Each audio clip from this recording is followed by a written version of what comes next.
Hello there. I'm Pickle Rick! Let's do it, guys! Right. It's morphin' time!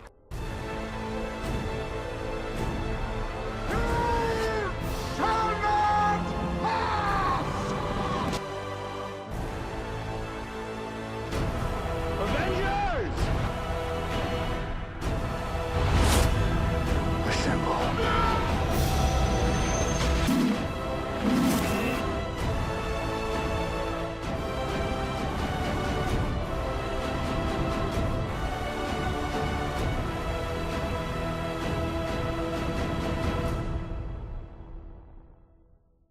What's up, party people? Alright. It's you boys. Yeah, Okay. this muskrat here. Howdy. Howdy, folks, ladies and germs. So, Thomas, what's happening? Well, This is our Geek Culture Talk episode. This is the latest Geek Culture Talk that we've recorded. We haven't recorded one in a while. We recorded one like this past month. Did we? The Spider-Man one. There you go. Never mind that. My brain's not working. I am a fool. So, ladies and germs, and individuals of all shapes and sizes, I am Thomas, and I have kidnapped our lovely host and his lovely friend for a special occasion. I'm sure we don't have to go into introductions. I'm Thomas, he's Brennan, he's John. Howdy. But, we're recording this on Halloween, which explains why he's in costume. Oh, No, I just normally dress like this. Only he's prepared. I don't wear a Ghostbusters shirt. Yeah, and I didn't celebrate. The only thing I've ever wanted to be in life is a cowboy. And today gets to be that. But, you may be wondering, this isn't our usual setup. This is a lot more ramshackle than usual. We're building the new setup. That's We taking are. time. We are, and time will be on our side, because today, ladies and germs, we have something very special in mind. Today, I am force-feeding these lovely baby boys my personal addiction, Warhammer 40K. Hence the figures. setup, the figurines. You probably can barely see the two small ones there. Those two small ones were made by Brendan Borrow himself. Very proud of him. Very proud of my little angel.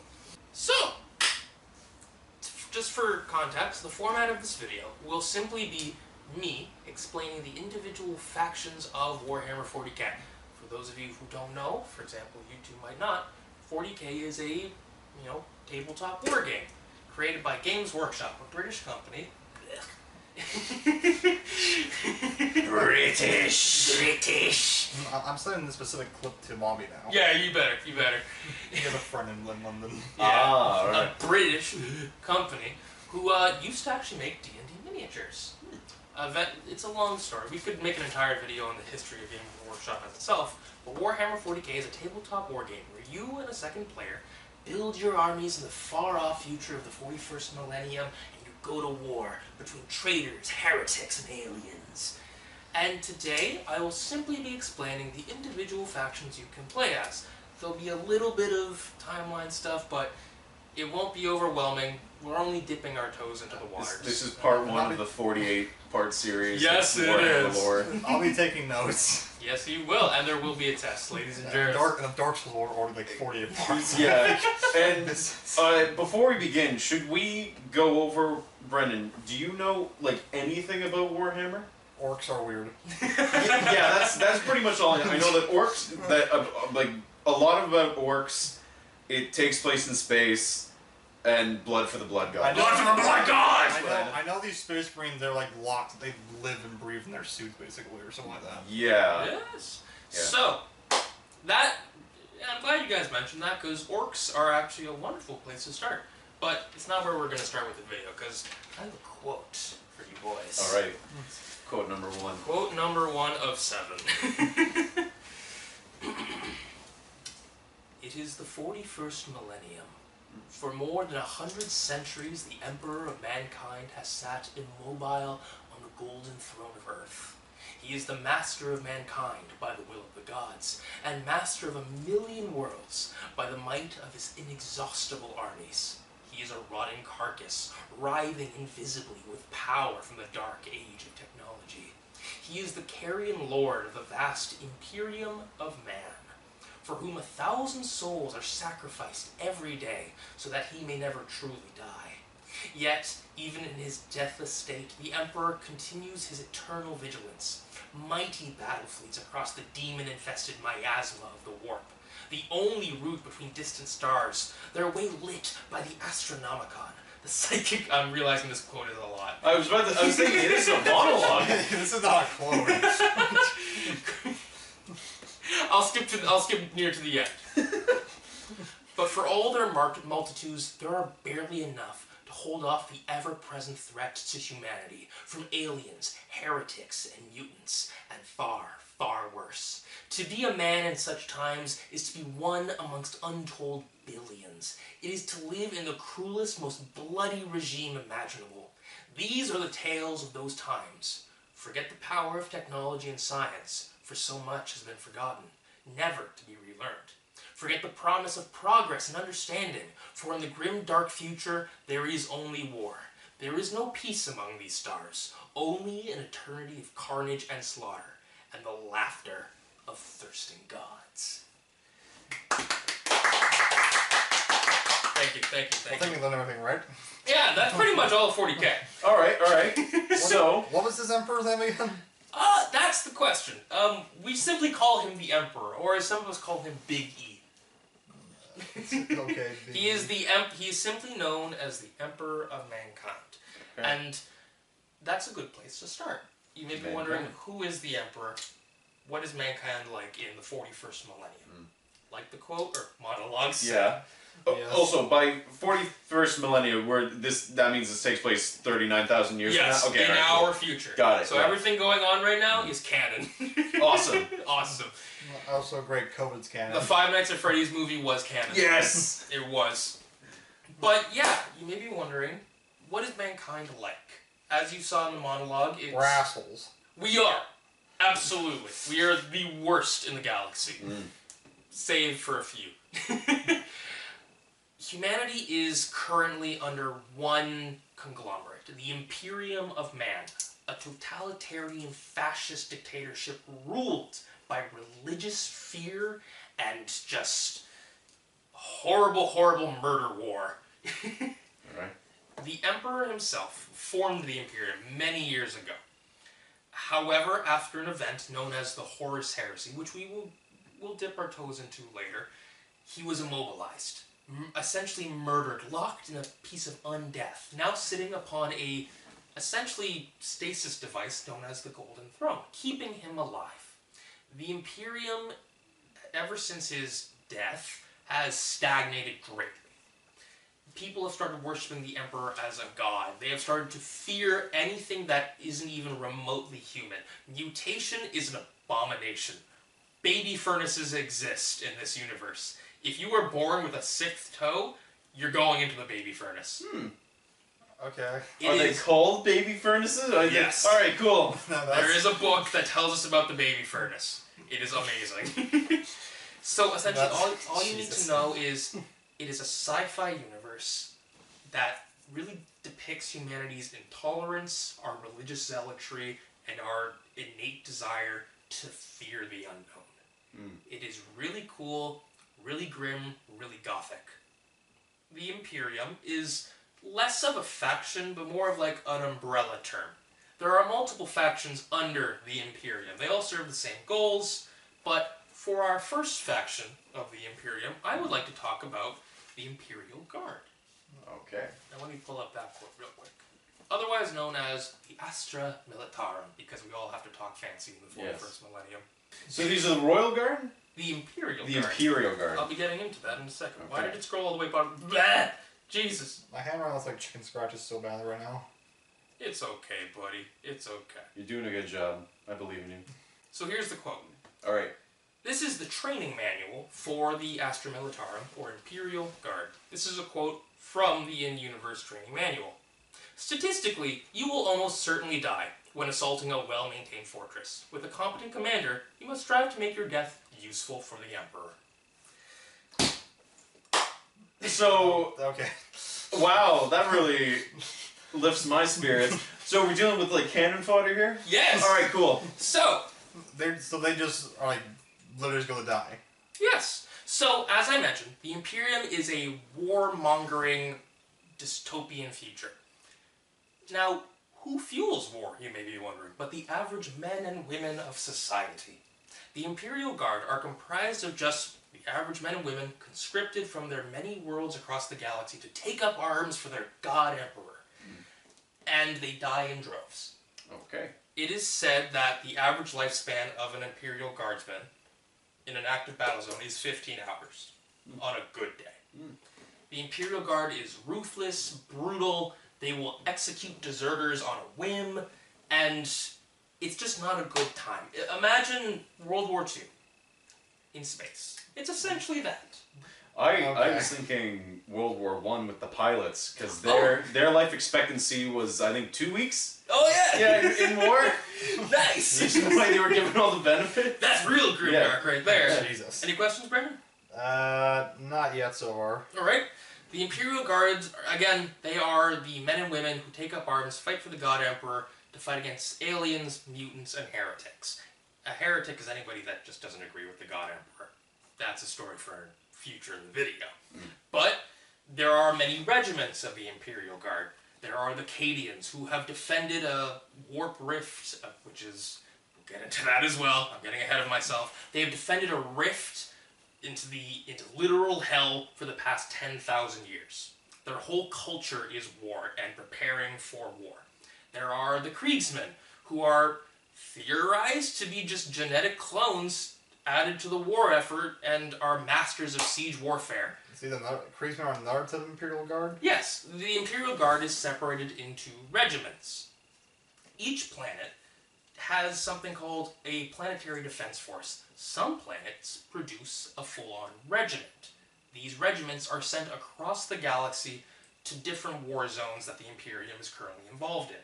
So, for example, you may have the planet of Cadia right here, but you have one regiment from Cadia sent all the way to the galactic east to defend against some evil aliens. You may have a regiment of the penal legions, who are criminals who are quite literally conscripted against their will to fight in these wars, sent all the way to another end of the galaxy. So, essentially, the Guardsmen are just really badass soldiers from a variety of human cultures. They take up a lot of inspiration from, like, just history in general. Like, you have the Desert Raiders, who have, like, a lot of Middle Eastern inspiration. It's really cool. They fight really well in the desert. You have the Krieg, who are really inspired by German warfare. You have the Armageddon Steel Legion, who are really inspired by French warfare from World War I. It's really cool, and the Imperial Guardsmen, again, normal guys, given a weapon, sent off to kill anybody that the Emperor doesn't like. So they don't have the armor? No, they don't. Yeah, they're just people. They're just people. Okay. The best armor they have is flak armor. Alright. Which, for those of you who know, we actually have flak armor. It's really good in comparison for today's day and age. What's flak armor for in 4? It's to defend against bullets and stuff. It's for soldiers. But in the year of the 41st millennium, flak armor sucks. One last thing I'll mention about the Imperial Guard is they are usually equipped with a weapon known as the lasgun. The lasgun is your stereotypical laser weapon. It rarely runs out of ammo. It's solar powered. You can toss it into a fire to recharge its battery, pull it out, and it'll still be fine.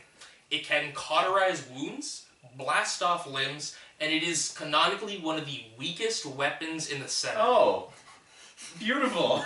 Yep. Right above average day weapons called autoguns, which Right. just shoot bullets. Okay. Okay, So alright. I want you to imagine millions of these soldiers equipped with some of the best modern day armor we have, Yeah. with a sci-fi weapon, and they die in droves. Right, okay. So lasers suck and bullets are good. No! Lasers are better than bullets, and they still suck. Yeah. Yeah.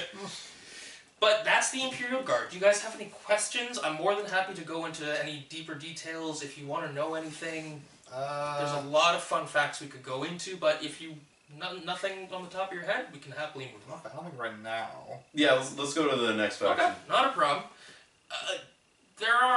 I'm only going to cover the Imperial Guard and another Imperial faction. There are like 5 Imperial factions because the Imperiums are the main character. You have, for example, the Adeptus Mechanicus, the religious machine worshippers of Mars. They believe that machines are holy, they maintain spirits, and they must be revered. They are the only ones in the galaxy of humanity that knows how to maintain technology. Nobody else knows how to. It is just them. And they worship it fervently, even to a point above the Emperor. There are the Adeptus Sororitas, or the Sisters of Battle, an all-female group who fights... they're essentially the military arm of the Pope, essentially. Okay. So the religious cult of the Imperium, this is their military arm. Like the Inquisition? Basically, yeah. Alright, cool, Yeah, cool. Exactly. One fun fact about the Sisters of Battle, you may be wondering why they're all women. It's because the Imperium has a rule that holy men cannot take up arms. Holy men. Yeah, so Holy women, on the other hand, can.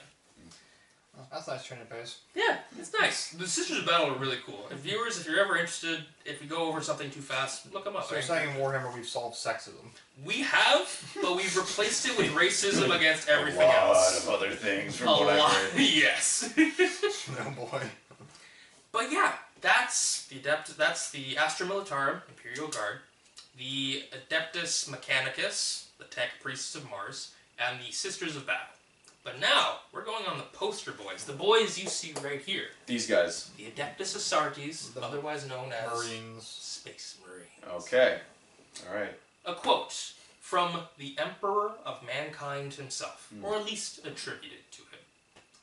They shall be my finest warriors, these men who give themselves to me.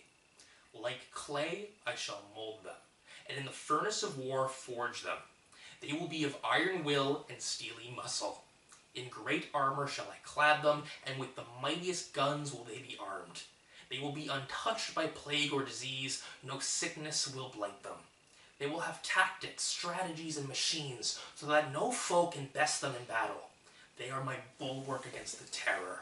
They are the defenders of humanity. They are my Space Marines, and they shall know no fear. And Space Marines are like, they live in the suits, right? Once they're, Essentially. once they're bonded to it, Essentially. they can't get out. Well, they can. We'll get into that. Space Marines, unlike the Imperial Guard and the other factions, aren't regular humans.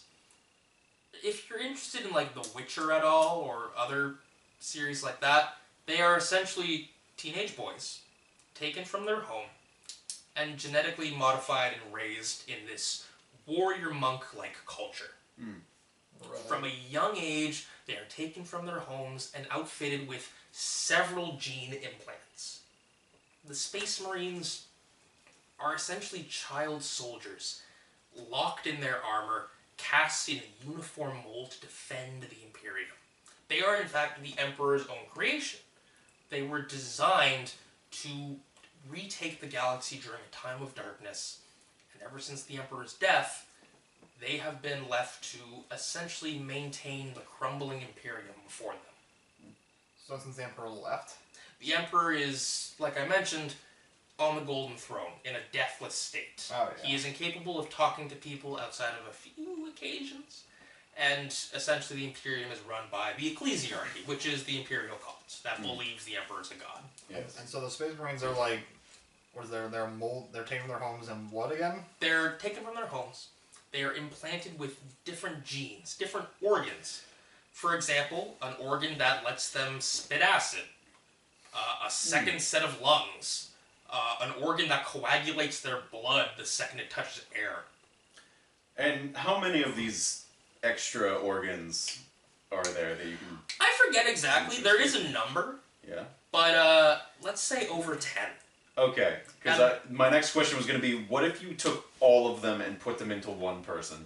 Oh, they are all in one person. Oh, all of these Yes. are... Oh, Each okay, Space okay. Marine has all these organs. Okay, Now, got it. Some Space Marines can't utilize these organs due to a genetic defect, but that is lore for another day. And they're designed to be like the best soldiers Yes. in there. They are designed to be above humanity. They are virtually immortal. Okay. They serve to fight and kill and be master strategists. They are outfitted with an organ known as the black carapace. The black carapace? The black carapace, which goes under their skin, as in literally they peel off the layer of skin, put the black carapace under, put it back over, and it is designed to interface with their suits. Those clunky looking things feel like a second layer of skin to them. Okay, Jeez. got it. Because, like, of course, I've seen these guys They're the poster boys. since I was a child. Yeah. And I've always wondered, like, man, it looks so large and cumbersome. How could they? But for them, it feels like they're not wearing anything at all. It's like that one meme from Simpsons. I'm wearing nothing at all. Yeah. Okay. I could really go a lot into Space Marines because they're separated into chapters. Like the Imperial Guard is separated into regiments, there are theorized to be 1,000 chapters of Space Marine across the galaxy. Each chapter, typically with a few occasions, only maintaining about 1,000 Marines. No more, no less. Right. The Space Marines, again, invented by the Emperor, initially started off as 20 first founding legions. Legions were bigger than chapters, but there was only 20 of them, each with their own unique culture, their unique leader named a Primarch, essentially the sons of the Emperor himself, and what really caused the Horus Heresy. The Space Marines are responsible for a lot in the setting. The Primarchs, their leaders, are either dead, missing, or demons. We'll get into that. That's what I think the most note of Space Marines already. Yes, because there's a lot to go into them. But I haven't taken notes, viewers. I'm not looking down. I'm really proud of uninterested. him. Like this really pleases He's me. doing a great job. He is. And I'm just taking all this in. Yeah, I'm proud of John too. Yeah, you have a normal brain that can remember stuff a lot easier. My body is a machine that turns food into lore facts. Bucky Bat? Was that his name or Barry Bat? Billy Bat. Billy Bat? Billy That's the Bat. next episode. Oh God, That's the next one. I'd be down to reread it. I would too. Okay.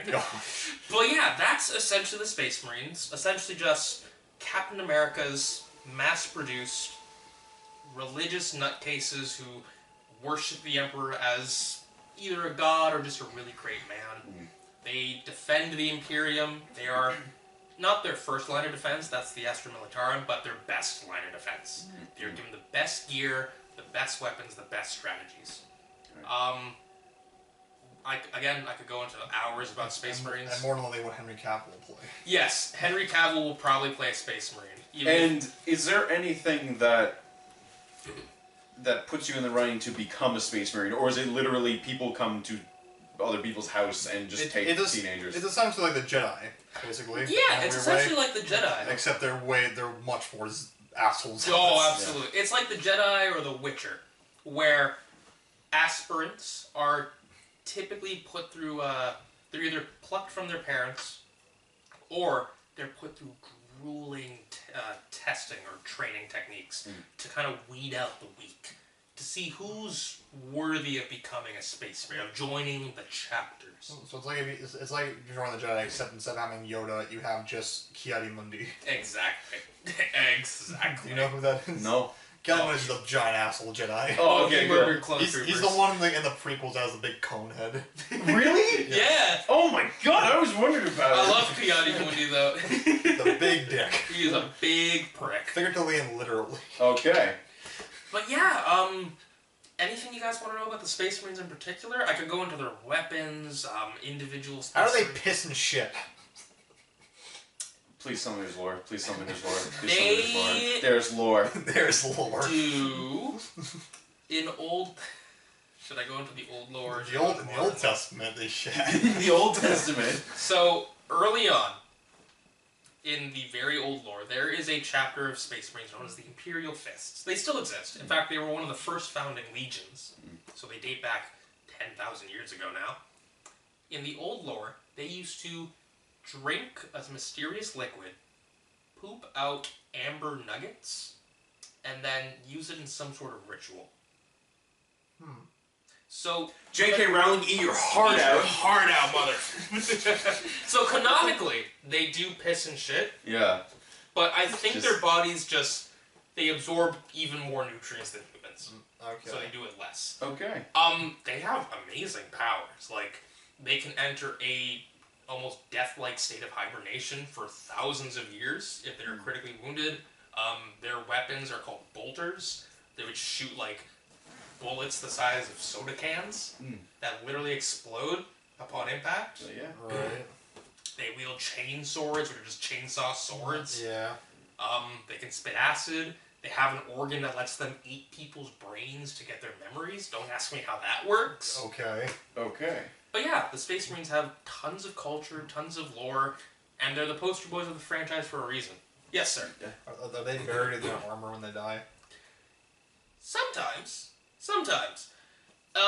For the rare Space Marine that gets a burial, Oh, they don't usually get burials. no, either their armor is scrapped from the battlefield, either they're entombed in something called a dreadnought, and I'll get into that, viewers, or they're kind of just left to rot on the battlefield. Okay. Wasn't you told me one time that apparently they melt the armor back into more armor? Mm-hmm. Is that what it was? Sometimes, yeah. I believe so, at least. I'm not sure about that. I'm not an expert on Space Marines, but I love them. Okay, I'm glad you brought up the Dreadnought, because that was going to be my next question was, I know that they're not, Space Marines aren't always in this kind of armor. They could also be in, like, even bulkier armor, and I've seen the ones where they're, like, in tanks. Oh, yes. Huh. So... And one of those is a Dreadnought? Yes. Okay. So, I think what you're thinking of in terms of bulkier armor is Terminator armor. Already, this is our longest segment, and I love it because it's Space Marines. Yeah. Terminator armor is incredibly rare and hard to produce armor that essentially turns a Space Marine, which is already a tank, into a tank-destroying tank. Okay. They are large, clunky, they can teleport, they are stronger than regular Space Marines. They're only given out to those Space Marines who are veterans. Like, you have to be the best of the best to earn this kind of armor. A Dreadnought, however, is, you know, a Bacta-tank from Star Wars? Yeah. Yeah. I want you to imagine a Bacta-tank, but give it legs, give it arms, give it armor, and give it guts. A Dreadnought is what happens when a Space Marine is critically wounded. Potentially like this up, that's all that remains. Yeah. Not even arms. It's just a pair of lungs and a head. Right. They are put into a Dreadnought, kept alive with, stasis and other modifying stuff like that. Kept alive and essentially chosen to pilot this walking, talking tank. They typically maintain a lot of the chapter's history, their knowledge. They're put to sleep for hundreds of years so they don't risk, like, deterioration. They are some of the best weapons that the Space Marines can provide. It's not like Robocop. I'm pretty They sure, really are. I'm pretty sure Robocop's like all he is just his head, brain, and the lungs. Yeah. Imagine Robocop, Exactly that. but in a tank with legs. Okay. Dreadnoughts are really cool, and if you want, you can flash a picture of them up on the thing here. Yeah, you're going to have to do a lot of You probably will. searching for You this. don't have Yes, to, but yeah. Now. I'm gonna have to go on the DVR. No, not TV either. You'll find furries. Oh, God. Now that I've talked about the Imperium, I should talk about their dark reflection. Or, in most cases, the dark reflection of all the galaxy, chaos. I don't have a quote for chaos. Because I didn't prepare. Kidding. Because chaos is a little hard to come up with a quote with. The best quote I can think of is, "Let the galaxy burn." So chaos is not an entity. Chaos itself is not an entity. Remember how I was talking about Cadia and how it protects a rift? Yes. What if I told you that beneath our reality, everything we're looking at is another dimension? Okay. A dimension instead of the physical, more so the emotional, the spiritual. Imagine every imagination, every feeling, every thought you've ever had manifested in this other dimension. Okay. This dimension has many names. The Immaterium, the Sea of Souls, or as most call it, the Warp. The Warp is actually how we travel in the 41st millennium. remember the Nether from Minecraft? Oh yes, yes. And how you move like multiple blocks in the Nether, but even more blocks in the overworld? Yes. Same for the warp. Traveling gosh knows how many miles in the warp translates to light years in real space. It is a really weird place full of demonic entities. Hell exists, and we travel into it to go faster. Okay. Now, So what is this like? So the realm is like, what is? it is the realm of imagination, thought, and emotions. And so basically we kind of look at it all the time in a weird way. In a weird way, imagine. Literally, imagine. That's the warp. So if I look at the TV right now, like, and imagine a show on. Yep, it's technically happening in the warp. Okay. Now, here's the thing. The warp is all of it. There is this little, not so little, big, messy splotch called the Realm of Chaos. The Realm of Chaos is divided into 4 bits. And those 4 bits are ruled by 4 gods. Khorne, the god of blood, murder, honor, and war. Slaanesh, the god or goddess of pain, pleasure, excess, and greed. Tzeentch, the god of scheming, fate, magic, and knowledge. And finally, Nurgle, the Plague Father, the god of disease, pestilence, growth, life, and death. He had a name like Nurgle. His name is Nurgle. He is a fat boy. When I think of that, I just think of the Nurgle from Garfield. Nurgle. Yeah. Nurgle is his strongest soldier. But yeah, chaos is a inherently evil force. The 4 gods are constantly at war. They hate each other, and this war has been going on for time immemorial. It exists below our reality. It feeds off us. Every emotion that we have powers the Chaos Gods. Positive or otherwise, you could feel abject love and compassion. That powers Slaanesh, the Dark Prince. You could feel courage and pride or honor. That powers Khorne, the god of murder and blood. These gods create demons. These demons each owe their allegiance to the gods. There are many kinds of demons, but ultimately they all serve to either mess with the real world or just fight the eternal, endless game that is the war for chaos. Okay. Any questions so far? Okay, so the warp is basically what would happen if you entered the thoughts of everybody. Yes. Okay. So Everybody at once. all living things that have a presence in the warp essentially connect. So the warp is the Sea of Souls. When you die, you go to the warp. If you have a soul, you go to the warp. Usually, you're eaten by demons. Sometimes, you're eaten by demons in an even worse way. Sometimes you just fizzle out and disappear for all eternity. Whatever. The Chaos Gods are fascinating. Khorne is so cool. He exists upon a brass citadel overlooking endless gladiatorial pits, erupting volcanoes, crags ripping apart and crushing together, Tzeentch in his crystal labyrinth, endlessly scrolling through books of apocrypha, with... Is Khorne with a K? Yes, Khorne with a Khorne. Oh, Khorne. I think so. Or, viewers, you probably know better than I do. Tzeentch, Tzeentch. What? Tzeench.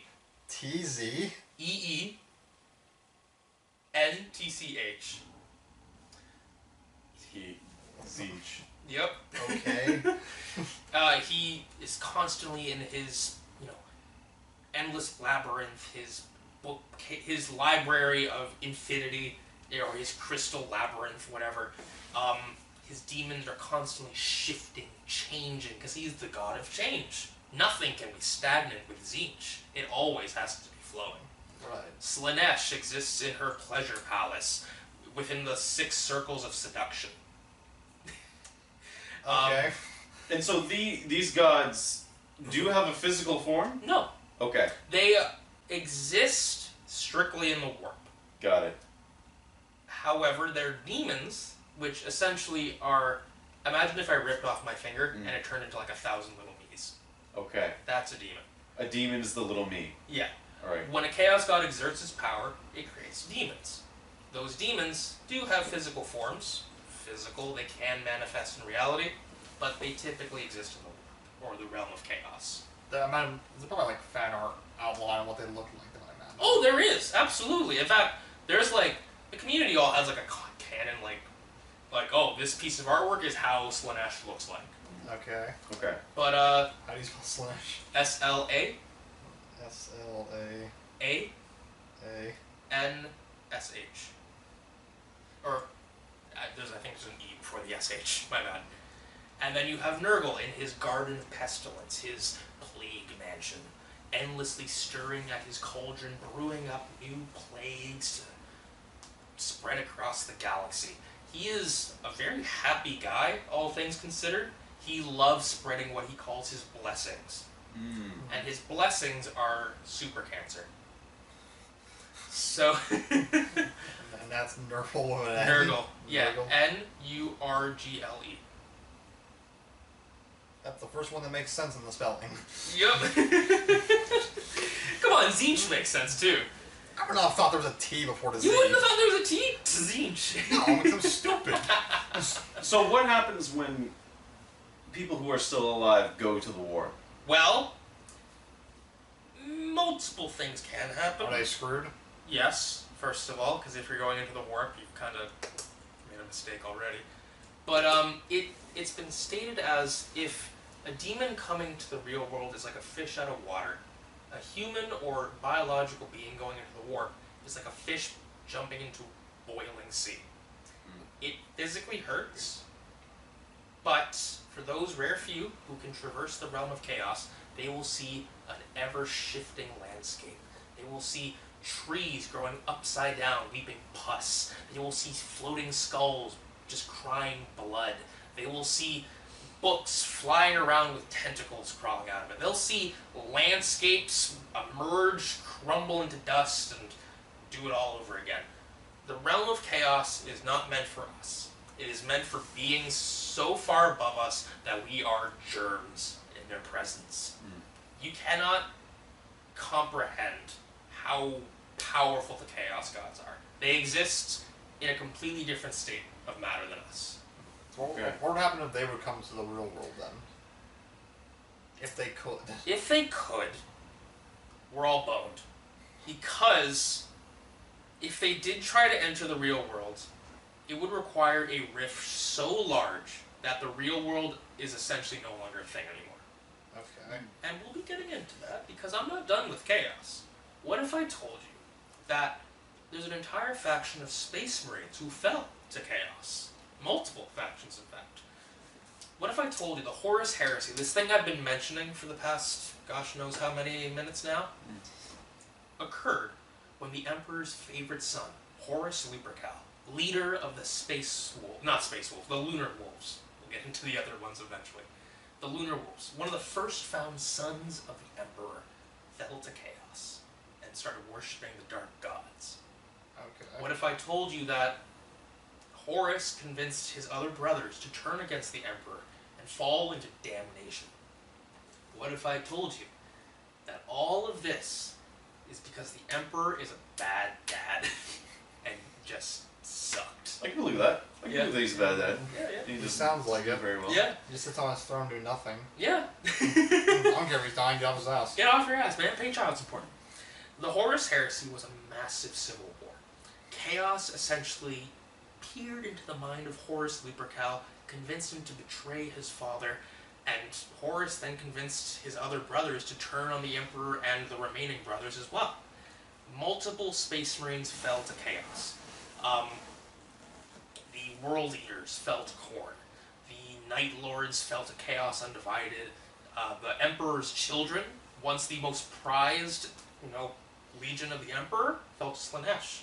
The Thousand Sons, mages who practice arcane knowledge, fell to Zinch.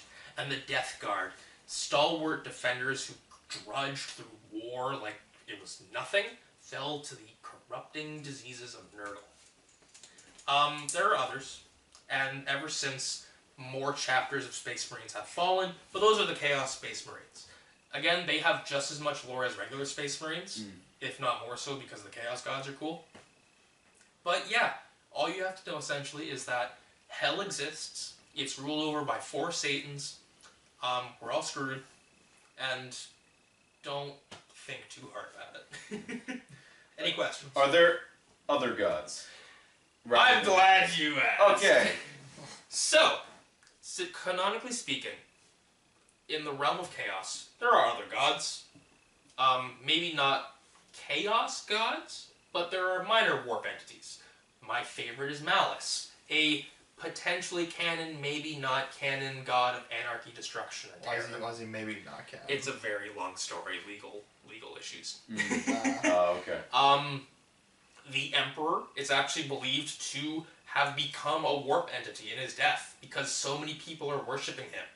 And because imagination and thought manifest in the warp, it's entirely possible that because humanity worships the Emperor so fervently, he is becoming a warp entity within the warp as well as a physical entity in reality. There are named demons. My favorite is Be'lakor, the first demon prince. A demon prince is what happens when a regular human or mortal ascends to demonhood. Be'lakor is the strongest because he earned all 4 gods' favors. And each faction has their own gods. Not chaos gods, because they're their own classification, but yeah. Anything else? Again, I'm more than happy to talk about this. This is all right. I wrote down. The Emperor's first son fell to chaos and convinced his brothers to betray him too. Yes. Okay. His first son is Horus. Oh, right. But yeah, that's chaos. Again, any questions? No? Is Khorne the blood for the blood god? Yes, he is. Okay, got it. So if you ever see those memes of like the red space prince with like bunny ears, those are the world leaders of Khorne. So, Alright. It's a long story. But yeah, Khorne's famous catchphrase is blood for the blood god, skulls for the skull throne! Because Khorne sits on a throne of skulls, and Khorne cares not for where the blood flows, so long as it does. But now that we've talked about humanity and chaos, we're going into my favorite subsection, Xenos. Xenos, otherwise known as aliens. Now, oh boy, where do I begin with this? Because there are... Are these skeleton men you always... Oh! Paying? Yes! That's one of them. So there are multiple Xeno races in the galaxy, alien races. There are, and we won't be going through all of them, because each one is much like the Space Marines and the Imperial Guard, have subsections beneath them. But to begin with, let's start at the very beginning. The Necrons. And here is their quote from Andrakir the Traveler. Cast off your shackles of slumber, the galaxy shall be ours once again. Our people are awakening, and soon all of the galaxy shall be ours once more. 65 million years ago, there was a race of ugly little people called the Necron tier. They lived short lives, at most 40 years, and they existed on a planet of radioactive supercancer. Okay. Their star was literally dying, and it was killing them with it. The Necrons were the Necron tier were a dour, death-obsessed people. They built tombs larger than their own cities. They were very Egyptian-inspired. They had, like, pharaohs called pharaohs. They had overlords. They essentially tried to conquer the galaxy, but in all their attempts, their short-lived lives wouldn't let them.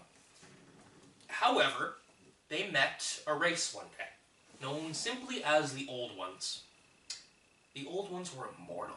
They had power over the physical universe, the likes of which we've never seen before nor since. The Necrons were like, give me some of that. We're kind of dying here. Immortality, pretty please. The Old Ones said, Lamau. Lol, said the Old Ones. No. Idiot. No. And so the Necrons fell to infighting. Comes in the Silent King, the leader of the Necron tier. The Silent King saw that his people were fractured. And how do you best unite a people? War. War, baby! Yeah. War! So, the Silent King of the time said, hey, let's fight the old ones and get immortality for ourselves. That is like North Korea trying to fight America. It's not going to happen. Yeah. And if it did happen, North Korea would die. Come at me, Kim Jong-un. It did not go well. Until... For them or us? Because I feel like we're about to get the movie, the interview the situation. interview was going to... Yeah. It didn't go well for the Necrontyr. However, right as the Necrontyr were about to fall to infighting once again, they encountered something mysterious. While looking at the sun one day, as you do, they noticed a weird cloud around it, sucking the energy from the star. And they had the bright idea of taking that cloud and putting it in a metal body. Thus began the age of the Catan.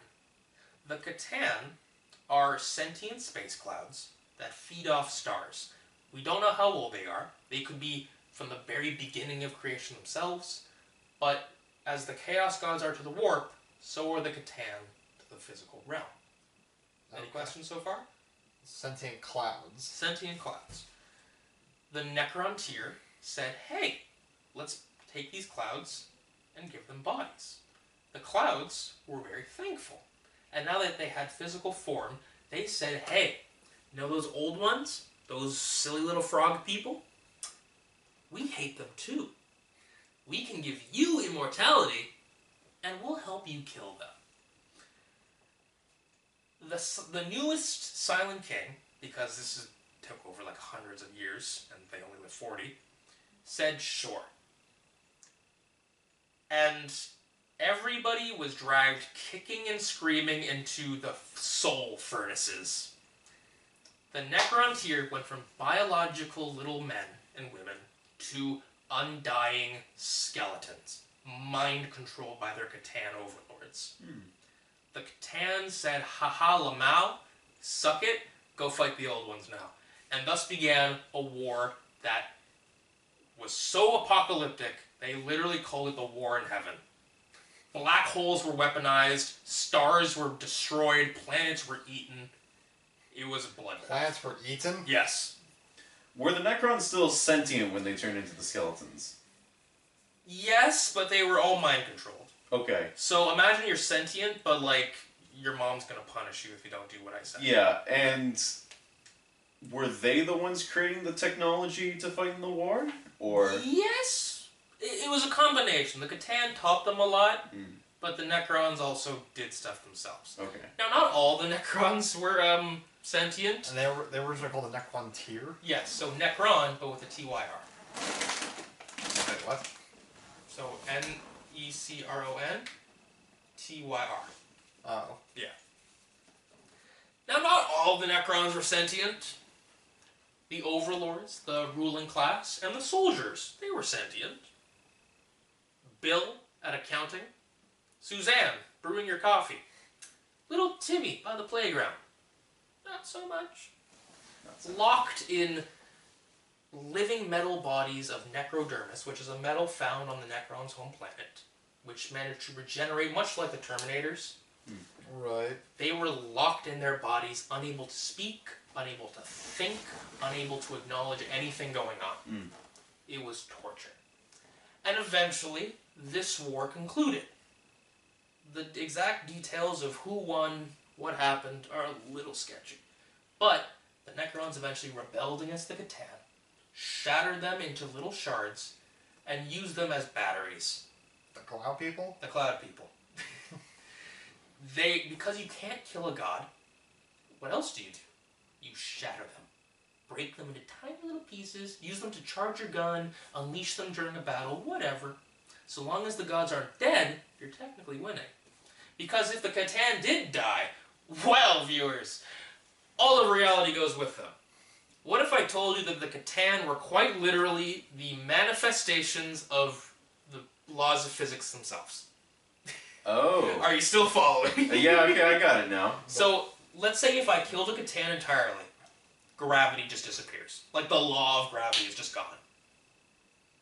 Okay. And so, are these Catan aware of what they're the Finnick? Oh, they are. They Okay. are. They view us as nothing more than little pests. But, yeah, eventually the Necrons, led by Cesarek, the last Silent King, said, hey, you, you're going in the Forever Box. They destroyed the Catan into little shards and said, well, I'm really tired, and the old ones made some doodads that we'll talk about in a second. Let's go to bed for 65 million years. And so they did. 65 million years later, the Necrons have awoken, and they're trying to retake the galaxy. Now, they're not unified, they're no longer under the mind control of the Catan, and now they're separated into dynasties. The Necrons are trying to reawaken from their tombs, retake the galaxy, and conquer it in the name of the Necron Empire, also known as the Infinite Empire. Okay. Any questions? Okay. No. These are my favorite guys. Do you spell Necrons with a K? That's not what it It's was. C! I'm kidding, man. It's C. But, yeah, that's the Necrons. My favorite dudes, space Egyptian mummies, Terminator style. I had to look them up. That's the Deceiver, baby! I was very curious as to what they the, look like. the metal bodies, the clouds in the metal bodies look like. So there you go. These are the Catan. That's the Nightbringer. What was that? Why does this one look like that one girl from Overwatch? Ooh! Marissa? Yeah, the healer. Oh, Mercy! Mercy, whatever. Shut up. So, one last fun fact about the Necrons. The first Catan, the first cloud person that came to them and said, hey, we'll give you immortality, and then tricked them, his name was the Deceiver. I think I can see where you guys. I could trust that. Did they have names or were they given? They names? do have names, Okay. like Mephetran, Azagoran, Okay. These are the Necrons? Lalondgor. No, These these are are the the Catan. Catan. Oh, okay. But then they were given nicknames, like the Nightbringer, who installed the fear of death in all mortal beings. And so the Necron, they went to sleep 65 million years, and Yep. what happened when they woke up? They found out that, damn, the weeds really did grow while I was asleep, and there's a lot of people on my lawn. So they woke up in the 41st millennium. Humanity is all over the place, there's chaos going around, and there's other aliens? What the hell? This is my front yard, get off! And that's really the main joke with the Necrons, they're just grumpy old people that want you off their lawn. Right. The Necrons are really cool, they have technology the likes of which humanity could never achieve. Gauss weapons that don't exactly kill you, but These dudes. yeah, Alright. I looked they them up too. separate your atoms and turn you into dust. Oh. They have synaptic obliterators that just destroy your synapses as you just stand there. Oh, my synapses are gone. Yeah, not my synapses. Not my synapses. Are all the old ones dead? Yes. Yeah, the old ones died during the war. But What? They were gods, or sort of. Essentially gods. And then you just wouldn't give them immortality. Yeah, but you can also make the case that the Necrons weren't exactly worthy of immortality because Egyptian, ancient Egyptian space robots. Yeah, okay. Yeah. Okay. But that's the Necrons. They're now a bunch of dynasties with each different cultures trying to retake the galaxy for themselves. They even infight a lot. And the Silent King has returned. He's really cool. Doesn't say a word because he's the Silent King. And yeah, Wait, who was Silent King again? Cesarek. He's a Saitan? No, he's a Necron. Okay. He's the ruler of the Necrons. And Okay. are the Necrons still like shitty under their armor, and they only live for like 40 years? No, they're immortal now. Oh, right, they're immortal. So That's when right. they went into the soul furnaces, instead of their bodies were burned away, their souls were eaten by the Catan, and their minds were digitally transferred into shells, the necrodermis skeleton shells made for them. Got it. Okay. Now that we've talked about the Necrons, and by extension the old ones, let's talk about the way that the old ones fought the Necrons. By going into our next faction, the Orcs. Ah, okay, good. Okay. Orcs. The Orcs. Yes, these are the guys that I know. Yep. Let me pull up a quote from my favorite Orc character real quick. I got it. Hold on. While you bring it up, I'm just Of course, man. grab some water. Water. Water. I could use some water too. You want to go? I'm kidding. I can get water. Nah. We'll do it after the Orcs. This is a quote from Gazgul Mag Uruk Thraka. This is north.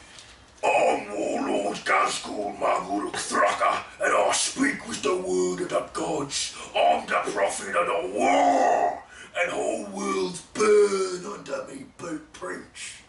That's actually how it's spelled too. How's- It's spelled like that too. I'm Warlord Gazgul. So, the old ones were less fighters and more creators.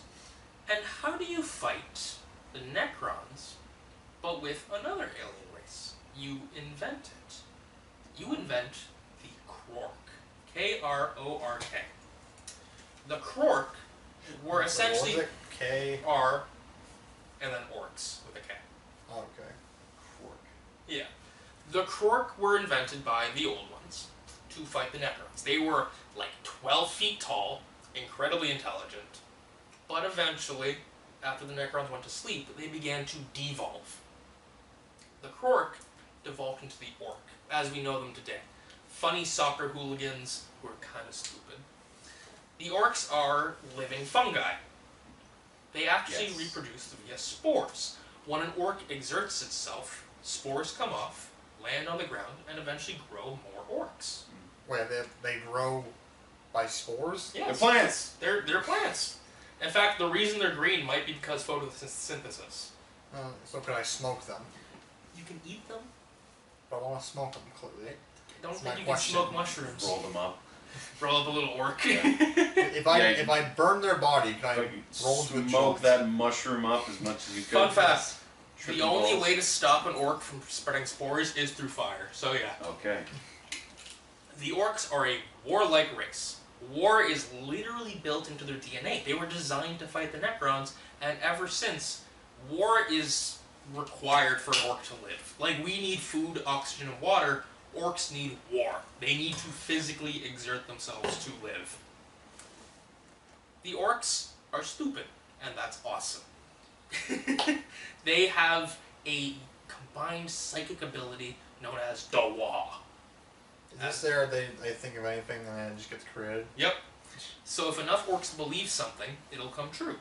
Viewers, if you were to paint your car red and an orc was nearby, it would go faster. If you were to paint your bombs yellow, they would blow up bigger. And if you were to paint yourself purple, you'd go invisible. Yes. They're dumb. I literally just wrote a note saying they're Orcs, dumb. they're dumb. And if you painted something purple, you'd probably go stealthier. Because, have you ever seen a purple orc? Did you tell me that like they one time they use red as a power source to go faster? Yeah, red makes things go faster. That's why they have like copious amounts of red paint, and if they cover themselves in blood, they go faster. So you're telling me if they came to the DC universe and met the Flash, The Flash would go faster. Yeah. no, he'd be a god to them. Oh, he would be the god of speed. And the other thing I know is that orcs will just take shit and put it together and say, this is a weapon, and then Yes. it will become a weapon. Yes. It will shoot. Yeah. Yeah. Again, the orcs are a genetically made race, and as such, they didn't need like to evolve in the same way humans did, but instead, certain orcs are born with the innate knowledge on how to do something. Like how in nature, let's say a baby spider innately knows how to build a web. They don't need their mom to teach them how to build You a got web. the instinct. Exactly, they have the instinct. In orc society, you have pain boys who know how to heal things. They know how to tend to wounds, just inherently. You have mech boys who know how to build things. They can just build guns without following any laws of physics. And yeah, orcs are a warlike race. The biggest is the bestest, so who's ever bigger is the leader. There are multiple types of orcs. There's a regular orc boy, who's your typical orc. There are Gretchen, who are little goblins beneath orcs, but still orcs technically. Orcoids, same race, just different form. And they still have the power of Yes, belief? Okay. yes, they're cowardly little beings, but the orcs like to punt them around. And the Krorks. The Krorks no how longer they- exist. Right, but they led into the orcs. Yes, How was that again? de-evolution. And they look like Okay. this? That's the old ones. Yeah. Oh. That's the old one? These are the Krorks. No, No, that's just a picture on the Korok wiki. Oh. The Korks don't actually have any official art, but Oh, okay. those are the old ones. Yeah, these are the old ones. All right. But That ones look like. Like Mayan. Yeah, that's what I was gonna say. that goes into Warhammer fantasy, but that's a story for another day. But the orcs are fascinating. They have another form of orc called squigs. Squigs? Yeah, squigs are orc animals who can evolve into multiple different forms of squigs, like the hair squig, the hairy squig, the biting squig, the biter squig, the squigoth, the squigosaurus rex, the pigeon squidge, the bat squig, the bomb squig, the boom squig. I could go on forever. Squigs are essentially, they serve evolutionary niches. Orcs can breed squigs into any form they want, into food, weapons, and tools. Instead of a syringe, you have a squig. Instead of a bag, you have a squig. Instead of hair, because orcs can't grow hair, they grow hair squigs, which are literally squigs that they stick onto their head, bites on their skull, and just feeds off the nutrients. Okay. So why do they need hair? To look fancy. Oh, to look nice. Okay. Why do they need... What kind of question is that? I don't know. What kind of What question is is that? hair? They wants to look the bestest, boss. No, why do we have hair? Yeah, well, to look fancy. Mammal. But yeah, the orcs are really funny. Their current leader, quote-unquote, because orcs never work together, is Gazgul, the prophet of the orc gods, Gork and Mork. Gork is brutal but cunning. Mork is cunning but brutal. You may be wondering, why are they both the same? Who was the other god supposed to fight them? This is the one thing I've memorized about. Gork and Mork. Yeah. Yeah, because he constantly brings it up to me like Gork and Mork. Gork and They're Mork, the baby. exact same. No, they're completely different, brother. They're completely different, Yeah, Brendan. yeah. What are you talking about?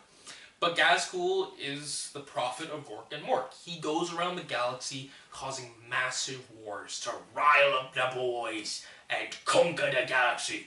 And you want to know why? What is that? Because the boys forgot what they were made for. Fighting. Doing an orc voice is the best part of talking about orcs. I haven't been mentioning it prior, but on the tabletop, I'm going to mention this once. Orcs have a unique ability. I don't know if it's still around, but if you roll a 3 or higher, an orc weapon will hit. It'll attack. But if you roll a 6, it'll attack twice. This affects the measliest little axe to a f***ing nuke. Okay.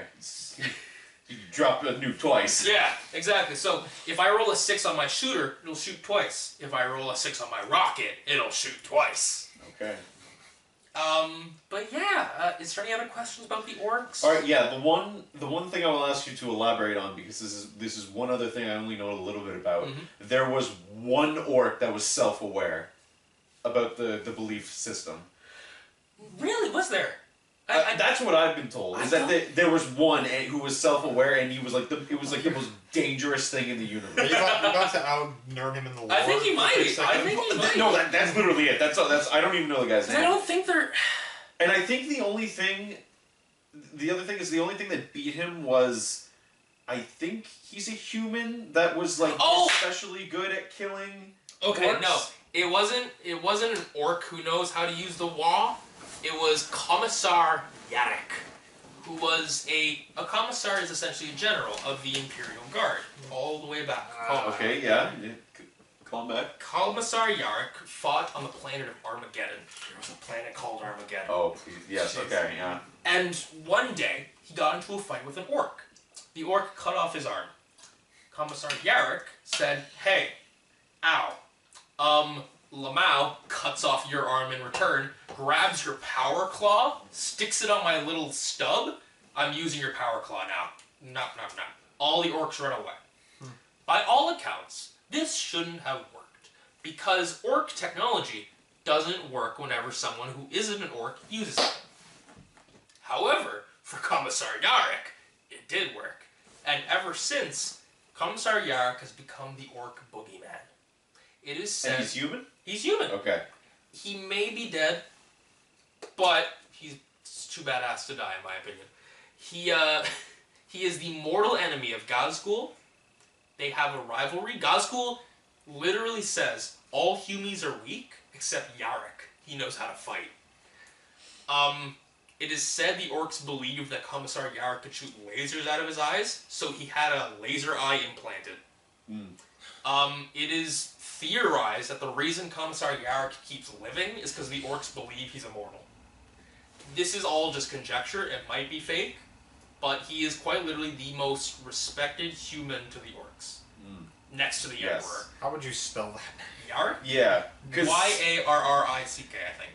Because that would be the downside to the belief system is like if they believe that something that's fighting them is so powerful, Exactly. then it is. Exactly. Yeah. Wait, so Y-A-R-R... Yarrick. Yeah. I-C-K. I-C-K. There you go. The boogeyman named Yarrick. But, yeah, that's Commissar Yarrick. You always have to mention So he has the power of the orcs, but he's a human? He doesn't have the power of the orcs, he just utilizes the fear of the orcs. The only thing he has from an orc is an orc mega claw. Oh.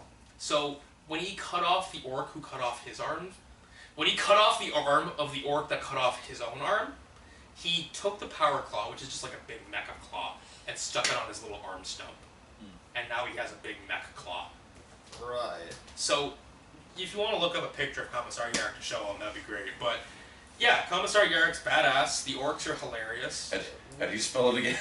Y-A-R-R-I-C-K. Y-A-R-R-I-C-K. So what would happen one day if hypothetically the orcs accidentally said, we don't have a belief system where everything comes real? What happens then? Will they hypothetically then... Orc society invent crumbles. Well, I guess they wouldn't even question it because they don't know about it. Yeah. Oh, okay. So, all orcs have a psychic link called the Wa. Right. This Wa energy links every orc, and as such, manifests. So it's not actually like, oh, if I think that my bullets shoot harder, they shoot harder. It's, hey, enough orcs in the vicinity are inadvertently using their innate psychic abilities to make their bullets shoot harder. Okay. Yeah. Yes. Otherwise, there's a bunch of cool orc characters like Boss Snickrot, the sneakiest orc in Armageddon, who's just an orc that likes to be sneaky. There's Mad Doc Grotsnick, who actually made Gazcool the man he is today. How do you remember all these names? I don't know, man. How do you remember all the Marvel characters? Same thing. Okay, remembering someone's name like Howard the Duck is not remembering like Bosnakul. Well, Brendan, what's the name of the DC character who's like a god, but you can only beat him by saying his name backwards? You. It's Mr. Mixius Pitlick. Oh my goodness! See, I couldn't remember that. And if you want to say his name backwards, it's Klimpelskin. Alright, next faction? Sure, All right. sure. Unless you have any questions about the orcs? Any questions about the orcs? Because there's a lot of things we could go into. No, I don't. I think I'm good for now. Did you know that the orcs made a war moon once? A war moon. They during an Not a event, Death Star. during the events of the War of the Beast, where a massive orc simply known as the Beast. Wait, what's the War of the Beast? The War of the Beast was an event that took place after the Horus Heresy, where the orcs were like, "Hey, what the hell? Let's get strong all of a sudden."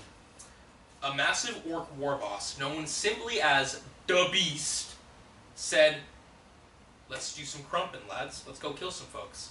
They made a giant moon base that can teleported over Earth, and essentially invaded Earth. It was a massive war, and it was crazy.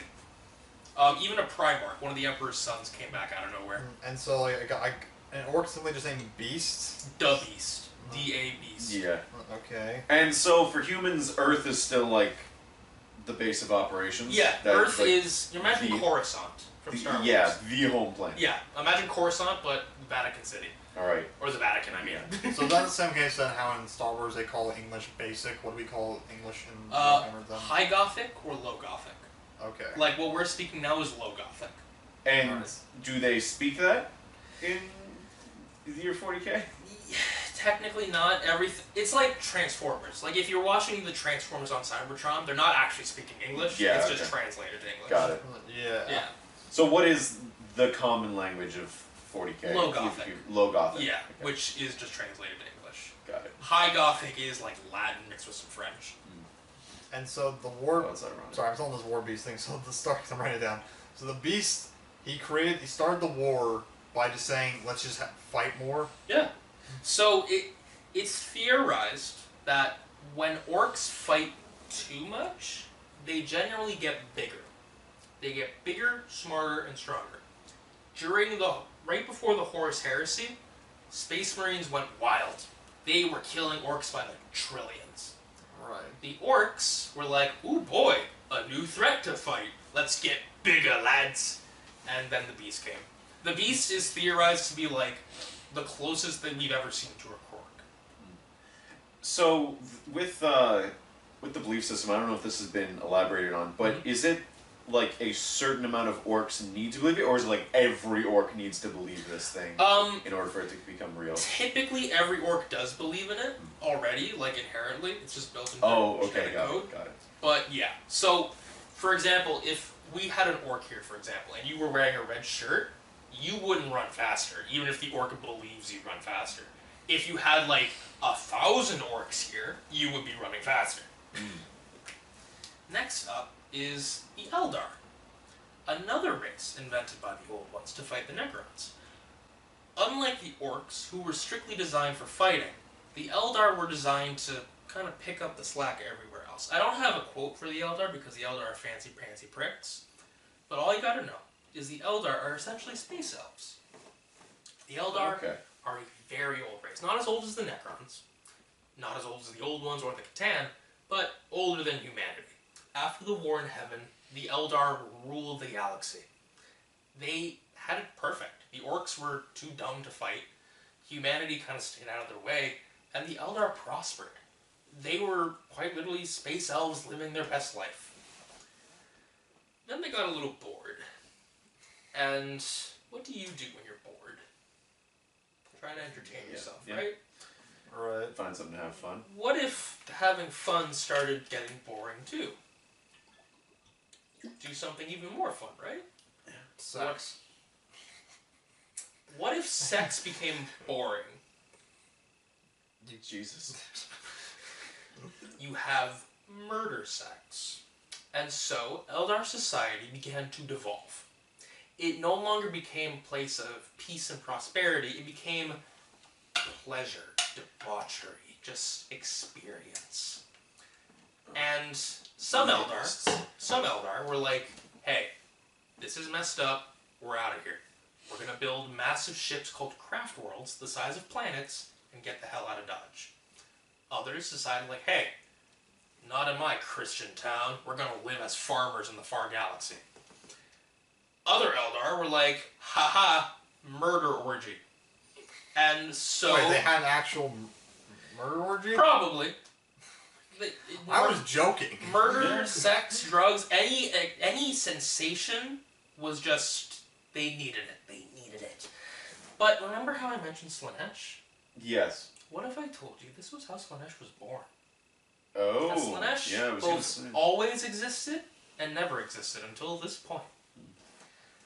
When the Eldar got too much, boom, Slaanesh was born. A massive rift, the Eye of Terror that Cadia was defending against, blew up. It just opened.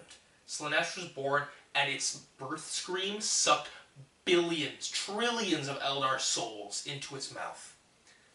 Now, to this day, every Eldar, regardless of the faction, feels the pull of Slaanesh.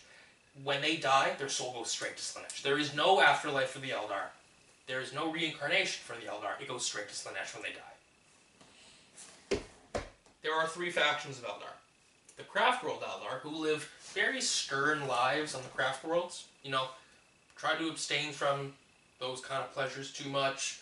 Be martial, be proud. You're a dying race, so try not to be too risky. Fly around the galaxy, just live peacefully, essentially. The Eldar are pretty cool. Yeah. The Drukhari, or the Dark Eldar, are like, hey, let's not learn our lesson and keep doing it. And they live in a pocket dimension between the warp and the real space called the Webway. Imagine the webway as like a tunnel that goes through the warp, protecting you against demons. Okay. That's where the Dark Eldar are living, in a place called Kamara, where they have wonderful debaucherous murder sex. Just the best. They're like pirates. They only exist to go out in the galaxy, kidnap people as slaves, turn you into a couch. It's awesome. Alright. Yeah, sounds great. And then you have my favorite Eldar, the Harlequins. The Eldar had gods. Yeah. When Slanesh was born, it ate a lot of them, except 3. Isha, the god of life, was captured by Nurgle and taken in as his wife. To this day, Isha now exists in the realm of Nurgle, where Nurgle tests his plagues and poxes on her to see how, powerful they are. Yeah. And she'll always heal them. Cain, the god of war, who was shattered and now is used as an avatar to fight Eldar battles. So somebody will sacrifice himself to become an avatar of Cain. Not that important. He kind of gets his ass kicked a lot. Whatever. Sheogorak, or Kegarak, I don't know how to say it. The laughing god. The god of clowns. Huh? The god of pussy. What do you mean by that? He is the laughing god but he's the Eldar laughing god. So what we'd find as a funny joke, Kegarak would see a murder and a beheading and say, that's hilarious. Alright, yeah. The Harlequins are Eldar who worship Kegarak, and as such seek to fight against Slanesh, defend the Eldar, and kind of bring everybody together. They are so funny. They are hilarious. They are the hardest models to paint in the range, but my god, they're the best. Are they the epitome of, it's just a joke, bro? Yeah. Yeah. Yeah, everything they do is like, Lamau, bro, it's just a prank. But everyone else is really pissed off? Yeah. Alright, got it. Like, the Craft World Eldar, they've engaged in wars against humanity, but on an average day, they'll team up with humans to, like, fight against chaos. The Drukhari will just kidnap you and turn you into a couch, but the Harlequins will come in, do a little dance, kill a billion people, leave, and then just sacrifice your ass. Those are the Eldar, yeah. Is this a specific kind of Eldar? Yeah, or that's is a Craft World Eldar. This is Craft World. Craft World World one? of Beeltan. I wrote That is a Craft World of Yandin, I believe. I wrote the name Craft World. wrong. Craft World. Oh, Eldar. No, that's how you do it. Oh. That's Eldari. This is Eldar. And they're gods, right? They have gods. Okay, so there's not. But they themselves are not gods. No, the Eldar are just a Oh, race. this one's a cat. Yeah, he does. He does. And he looks ugly. There, yeah. But, that's kind of the Eldar. I'm so sorry, viewers at home who really like the Eldar. I don't know too much about them. So it's a quick recap. They got bored one day. They conquered the galaxy, had nothing else to do, Right. got really debaucherous, and gave birth to a new Chaos God. Brennan, I'm about to say a joke, and it involves a picture that I just found. And if you'd like to put on your YouTube video, you could, but I can also understand skipping over this. I have just become very interested in the Eldar. Yeah, your brain, baby! She is so hot. She has a cat. You immediately went to the sim brain. Dude, your brain is so cool. Okay, that's a story for another day, because I love your brain. She's my favorite Eldar character. Alright. But They conquered the galaxy. they conquered the galaxy, got really bored, got really debaucherous, gave birth to Slanesh.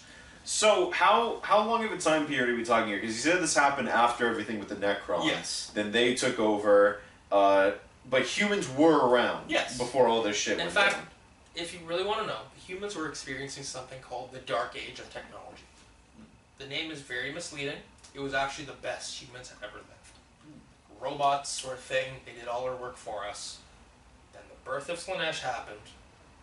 Warp travel became incredibly hard. The robots rose up, tried to kill us Terminator style. And then we entered an age called the Age of Strife. So, War in Heaven takes place from 65 million years ago to whatever. The Age of Humanity, which is the Dark Age of technology. Then you have the fall of the Eldar. Then you have the Great Crusade, which is when the Emperor did all this stuff. The Horus Heresy, modern day. Okay, and forgetting everything with gods that have existed since time immemorial before universe, the Necron or the Necron tier Necron or Necron tier. doesn't matter. Necron tier. All that stuff, is that like the earliest point? Yes. In the That is lore? the origin Okay. of the galaxy. Okay, got it. Yeah. Okay. I'm starting to get back on this. I'm still trying right Got now. bored, had sex. Yeah. Got bored, had sex, got bored again, had more sex. Is that what I'm writing down? No, you can just say birth Slanesh. And the farmer Eldar. Yeah, but they're called the Exodites. Sadly, they don't have models, but they're so cool. They're essentially Amish Eldar who ride dinosaurs. They're essentially the wood elves of 40K. They defend their planets. The planets are so beautiful, so lush. They ride dinosaurs. They defend their planet. They usually get their ass kicked. Yeah. Okay. And then there was a dark time of humanity. Yes, the dark age of technology. No, right. Which is when. But everything was cool. Yeah. Yeah. We call it the dark age of technology because in the 41st millennium, propaganda is a thing. So anything better than the Imperium sucked. Got it. And we hate AI, so. Oh yeah, I never mentioned, instead of AI, we just lobotomize people. Oh, and we turn them into... We Yeah. put them into robots? Yeah, Okay, cool, essentially. Yeah. Cool. Lovely. Yep. Yeah, I'm really glad the humans are the good guys in this situation. Oh, there are no good guys. Yeah. We'll be getting into who most people consider the good guys in the Alright. next segment, but And any the- other questions? And the Dark Age and all that was just like, this the machine did everything for us? Yeah, essentially the golden age. Right. Yeah. Okay, but then afterwards it was the Age of what? Age of strife. Okay, when everything was then crap with technology? Yes. Okay. Okay. Any questions or can I move on? I'm good. Okay? Yeah, I'm good That's too. the Eldar. I'm just writing. Now on to another one of my favorite factions, the Tau. T-A-U. The Tau? A quote from Anul Shah Oras. Soldiers of the Fire Caste, Kroot and Vespid allies, today we stand as a bulwark against the selfish, the soulless, and the mad. Today we must drive back our enemies from our city and from our world. Today, more than ever before, we must fight for the greater good, and we will triumph. Okay. Communism. Oh, really? Are they now? Finally.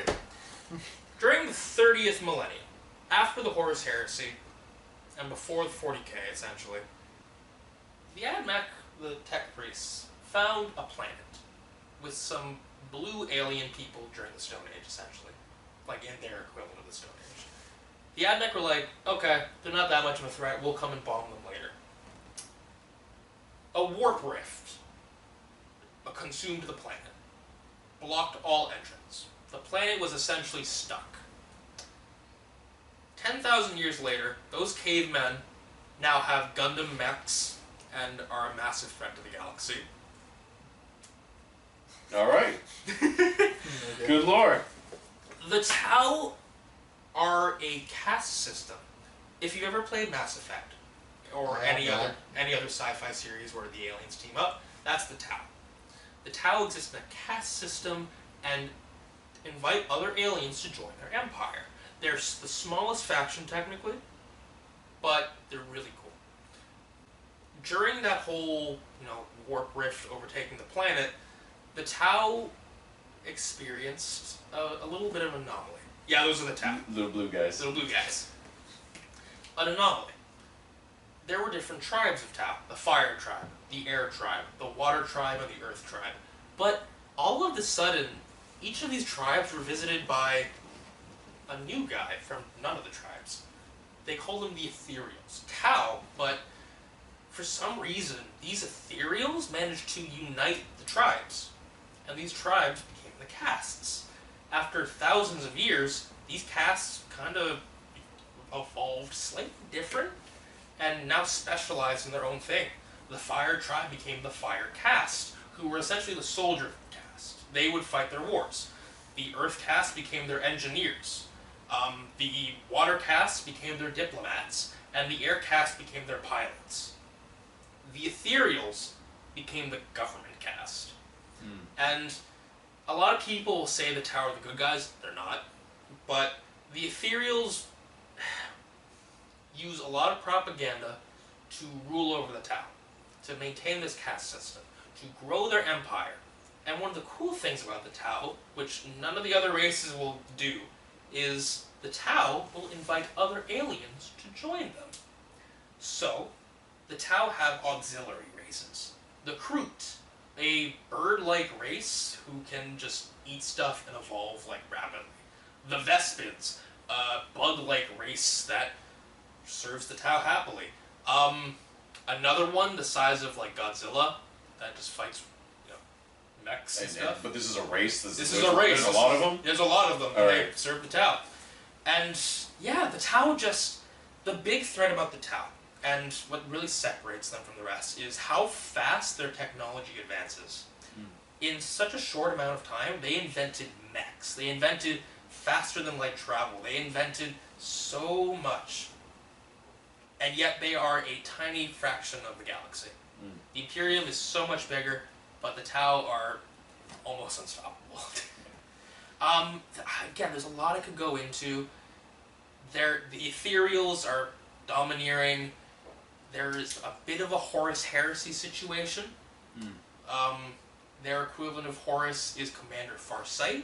Although not corrupted by chaos, he abandoned the caste system and said, hey, anybody who hates the Ethereals, join me. We'll open our own empire with blackjack and hookers. Literally. Yeah. And yeah, again, the Tau have short-lived races in comparison to everybody else. They only live like 80 years. The average human nowadays lives like over 100.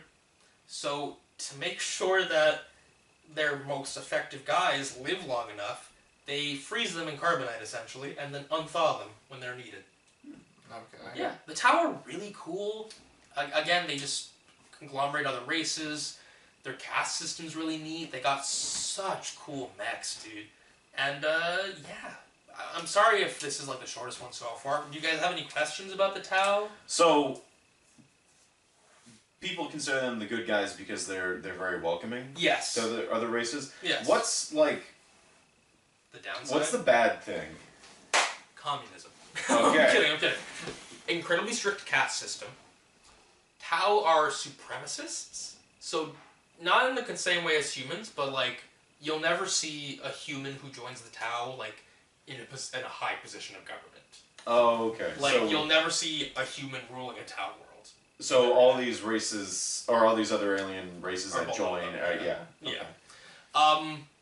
It's implied that the Tau use pheromones to mind control people. I doubt that's a thing, but whatever. That's the beauty of 40K. Anything can be true. And also fake at the same time. I would also say our battery's almost dead. Oh, shoot! Do you have more to talk about? Or should I plug have, like, one more faction to talk about. in? Okay, so I can show plugs in. Yeah, just in case. Yeah. Just in case. Alright. Break time. This is fun. And who is this? This is a Space Marine. These are the student notes I have. All right. Here I have 2 notes. Did you read anything on the Necrons? Oh yeah, you did read the Necrons. I haven't just didn't write anything on the Tau yet. Okay. Did you have any questions about the Tau before? Just the basic summary of them again. So I can Okay. write it down. Extremely young race. Caste system. Super techno. Super sci-fi. They invite other races to join them, but they're very Tau supremacists. Their technology advances at a very fast rate. Exactly. So they're very techno. Yeah, they're very techy. Okay then. So I also assume this is changed over time, but is there are Taus seen as like the underdogs Oh yeah, right absolutely. now? Yeah. They always have been. They're Okay. And they're supremacists towards other races. they're supremacists for themselves. Like they see themselves as better Better than than- other Okay. races. And like from what I understand, they'll accept other races into them, but they'll see them as below. Yeah. Yeah. They'll accept other races, and if you refuse to join them, they'll go to war with you. Right. They believe in a doctrine called the greater good, as in you must do what is best for the most amount of people.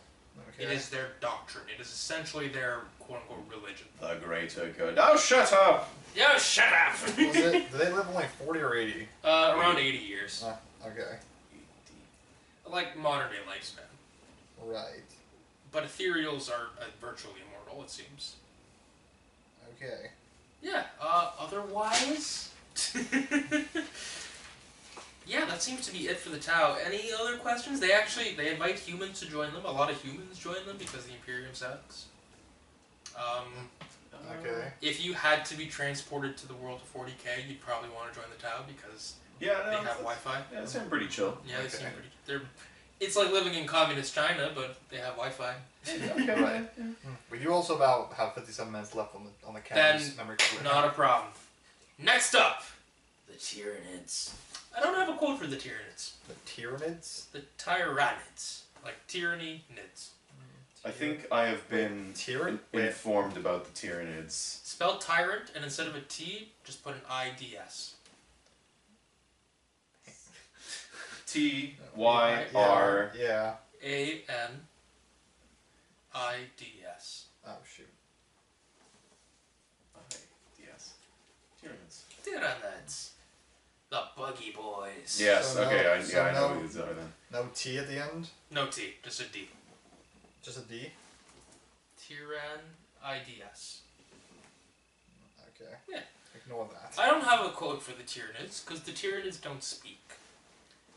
From beyond the galactic rim, something came for us.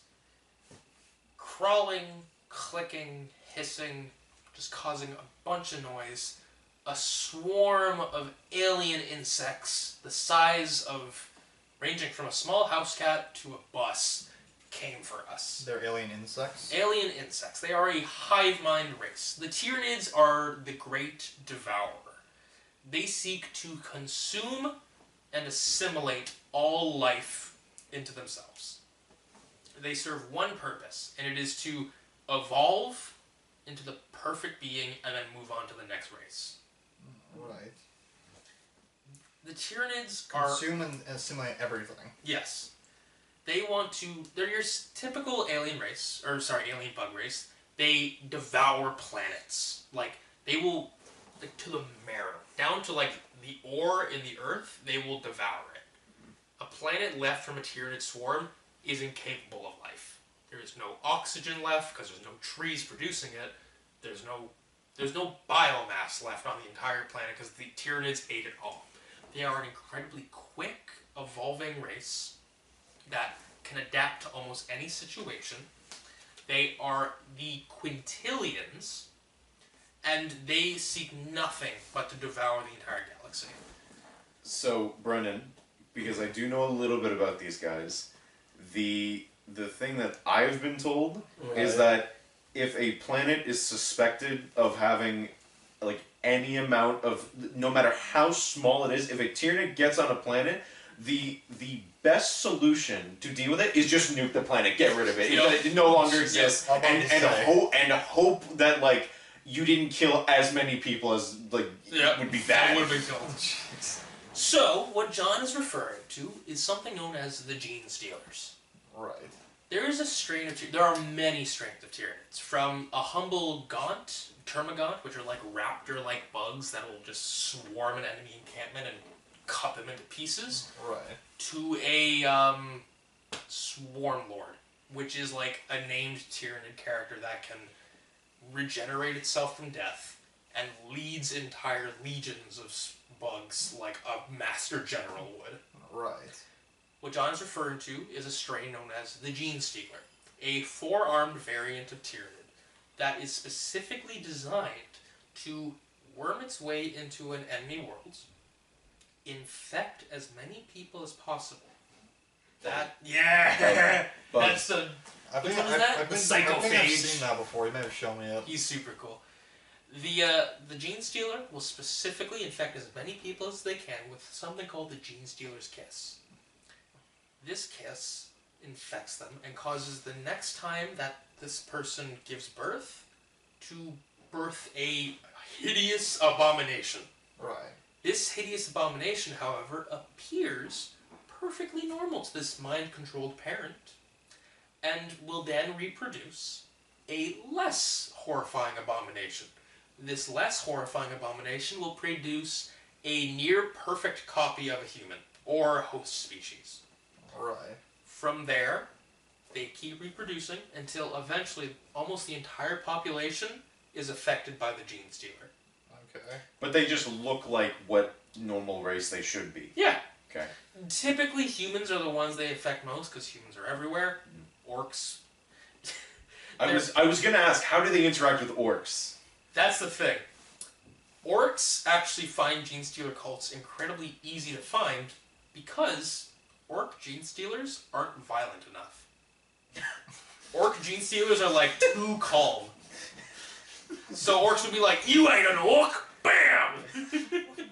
There are canonically orc gene stealers out there. Yeah. Some manage to exist, but they mostly just go from planet to planet, like trying to infect So people. these are making me think of like two different things. It reminded me of like those.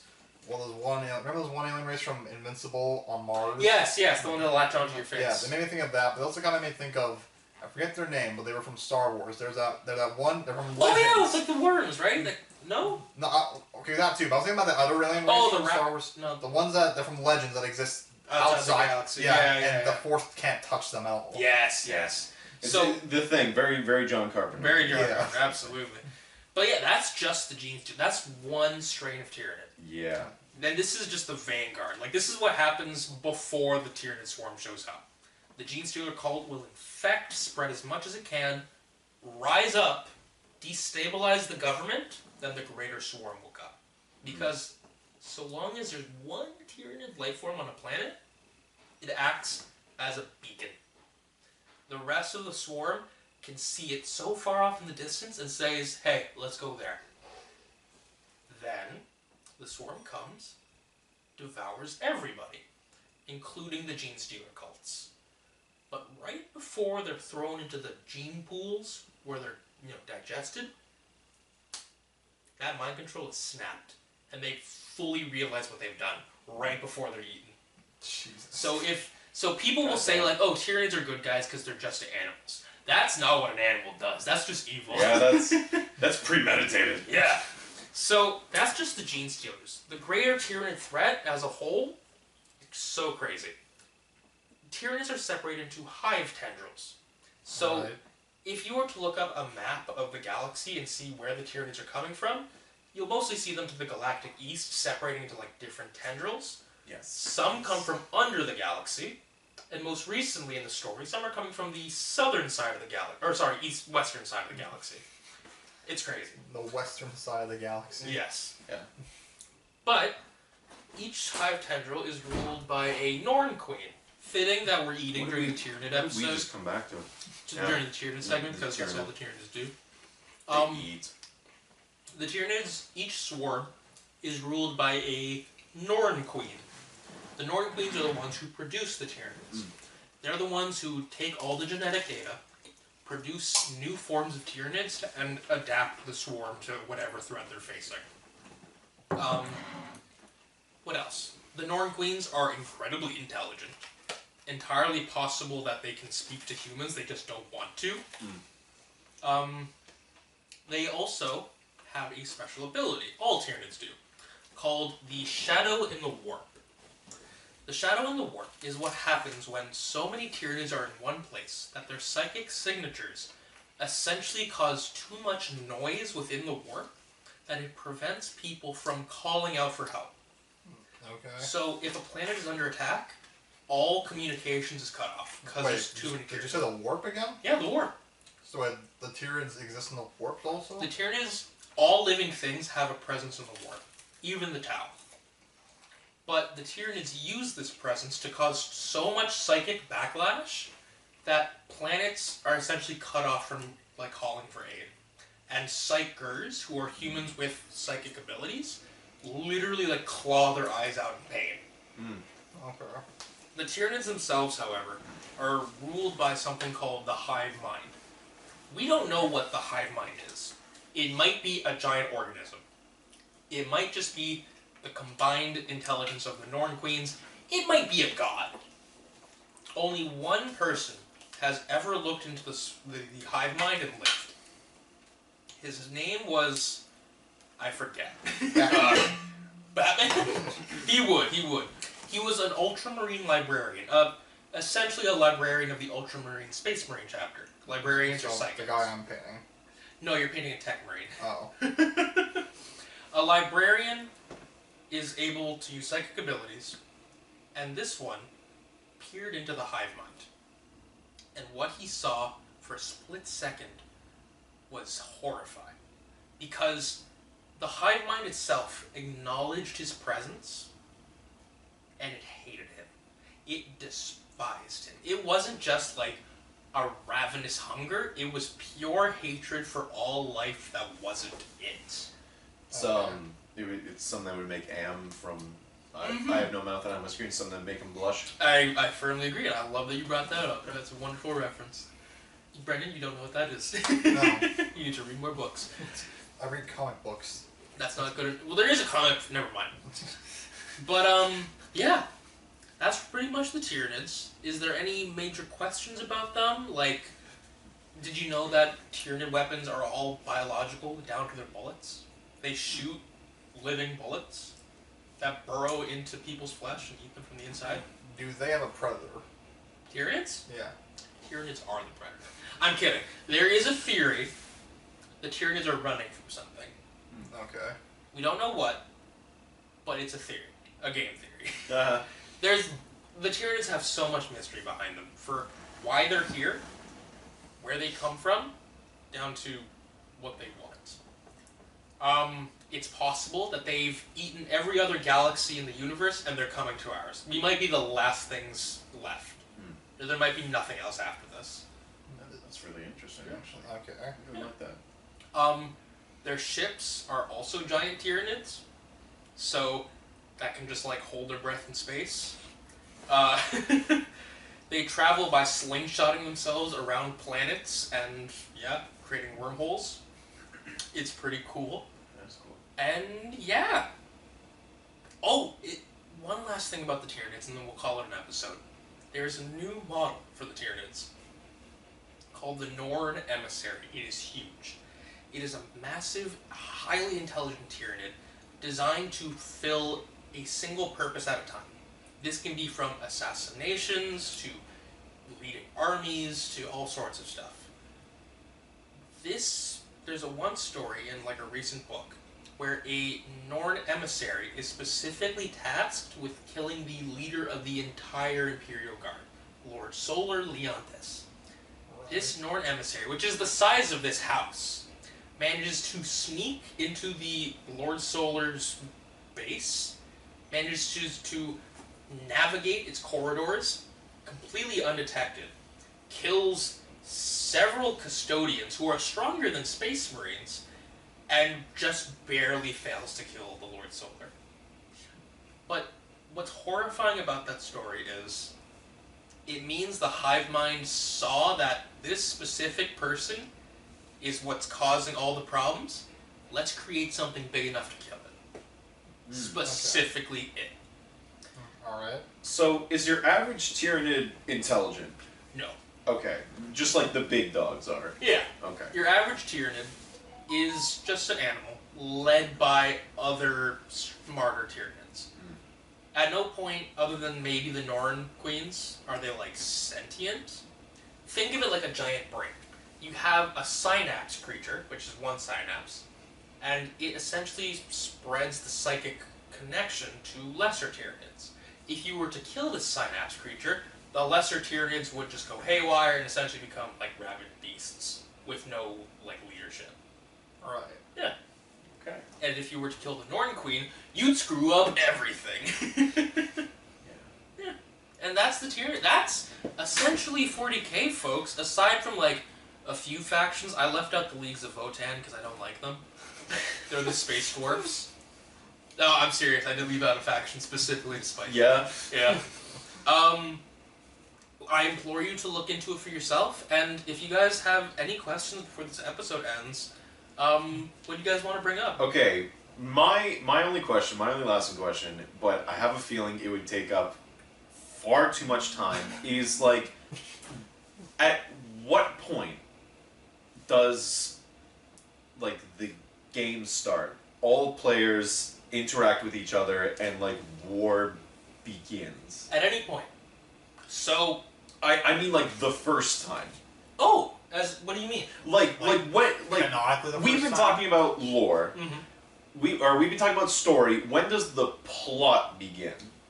Technically, That was my question also after all this. during the Horus Heresy. There's two 40K games. There's 40K, which takes place in the year of in the 41st millennium, and then there's the Horus Heresy, which is a game that takes place in the 31st millennium. The Horus Heresy is the space in between there, so Space Marines fighting Space Marines, the Civil War, and then the 40K is all the other factions. Right. Currently, as the story goes, we're in the 42nd millennium, just the very tail beginnings of it. So there's essentially 10,000 years of free roam to fight it. Okay. So if you had a Necron army, you can fight an Eldar army at any point during the 10,000 years. Okay. So Got it. technically, if we ever do play the board game, because I'm making those two different factions, if I were to put them together, say they teamed up to fight whatever the Necron faction is yours, would that make sense? Absolutely. Okay. Oh. Yeah. Oh, There that's is interesting. so much room for creativity and expression in 40K. It is such a shame that for a while now, like before, like nowadays, and even still nowadays, it has been such like a neck beard thing that's been like A niche thing. not even a niche thing. It's just been very like exclusionary. But luckily, things have changed nowadays. So Plus, Henry Cavill got the Amazon show coming out. So every time you like do a battle with somebody, you play a round of it, you're like creating your own canonical fight, like headcanon fight. exactly. That is very cool. For I example, think that's very viewers, interesting. I have a Necron army. And while there are canon Necron dynasties, I made my own. It has its own place in the galaxy, its own color scheme, its own culture, and while it's not technically canon, it might as well be headcanon. That is very cool, actually.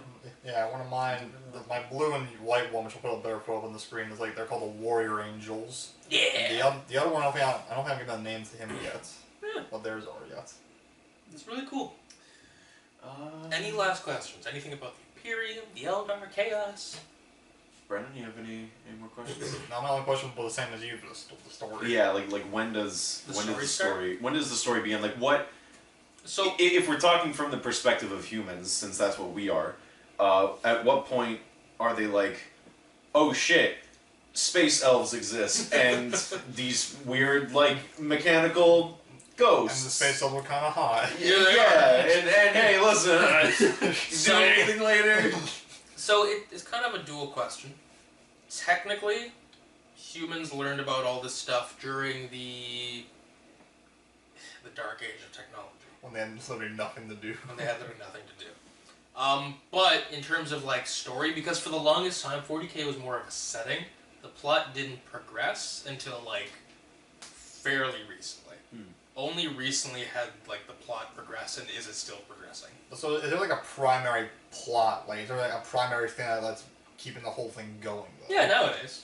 Yeah. So what is that? Well, remember how I told you about when Slanesh was born, it created a giant rift into hell? Yeah. Yeah. What if I told you that, as of today, you know Cadia, that planet that was defending the rift? Jeunesse is one of the warp. Slanesh is one of the Chaos Gods, yes. Okay. Yeah. Cadia blew up. And as of Cadia's destruction, the entire galaxy is now cut in half by a massive warp rift. Okay. So, the Eye of Terror was the size of, like, Jupiter, for example. It probably wasn't, but it wasn't that big. The entire galaxy is now cut off. There is only, like, a sliver of space in between one side of the galaxy to the other. Okay. So, some people just are stuck on, like, the Dark Imperium. Right. Yeah. Damn. So, the plot now is, hey, one of the Emperor's sons has returned, Rabute Gilliman, leader of the Ultramarines Space Marine chapter. And he's trying to, like, desperately make sure the Imperium survives. We're trying to see what Chaos is up to. Each faction has, like, their own story going on. The Necrons are awakening. The Silent King might be going to war with another Necron right now. The Tau currently are trying to expand. Chaos is trying to kill humanity. The Tyranids are still trying to eat stuff. Like, the most recent lore thing is that the Tyranids are now at the Galactic West, which is near Earth. Right. But everybody else is on the East, so we have to, like, frantically defend our position. Got it. Yeah. Yeah, in terms of lore, that's all the questions I have. Yeah, man. Yeah. Anyway, folks, thank you so much for joining us. We were gonna do like a little quiz thing, but just in case we run out of space, I'm glad that Brennan wrote down so much. It really Give does. me one quick quiz if you would like. Um, I have One little trivia question. I have 3 pages worth of notes. who is the chaos god of change, magic, and fate? See, that's gonna be a guess I'm gonna do. I wrote that down in your notes, buddy. I wrote down their names. Oh my god, it's the one I don't know. Because it's not. Nurgle's the disease guy. It's not Is it corn. corn? It's No. It's not corn. It's not Tea. Shinesh. It's Zinch. Zinch. Yes. Yes. Right. T. I wrote Jesus. down their names, but I didn't write down what they were all about. Yeah. You know what? As one last little story, just for funs and giggles, I'll tell you a story Are we about. sitting up now? I'm sitting up now This is because important. this is just a fun little thing. This has nothing to do with like the greater 40K narrative. This is just a fun little story to close us out. Slanesh one day got into a fight. I believe it was against Nurgle, and Slanesh lost. Now, back in the day, Slanesh, the god of pleasure, pain, and excess, had a most favorite servant. Her name was the Mask of Slanesh. And the Mask of Slanesh would dance so beautifully that Slanesh would just giddy from ear to ear. Slanesh was so happy when the Mask danced, and the Mask just loved it. But when Slanesh lost and retreated back to her palace of pleasure, Slanesh cried into her pillow. But the Mask decided, hey, I'll cheer up my patron god by performing a dance. Slanesh was not happy, because Slanesh thought the Mask was mocking her. So as a punishment, Slanesh said, "Fuck you, you're dancing forever, bitch. Get to it." And the Mask has danced ever since. That is just my favorite little story because it's like a little fairy tale in the universe of 40K. Okay. Yeah. There's also another one where like a Zinch demon put like a Nurgling on Korn's throne. Oh. It was funny. Yeah. Okay. Yeah. I'm sorry. I just wanted to say that. You can cut that if you want. It was just came to my mind. All right. That's Yeah. fine. That just. Thank you very much, viewers. Thank you very much, folks. Yes. All the best. Thank you. Pizza time, yay!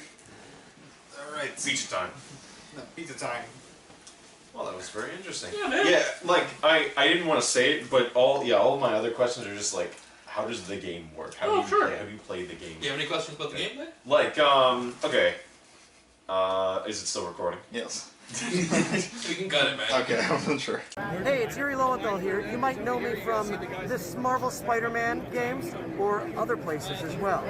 You're tuned in to 100 Bomb Studios. Hit like and subscribe, but only if you like really, really nerdy stuff. Because that's why I'm here.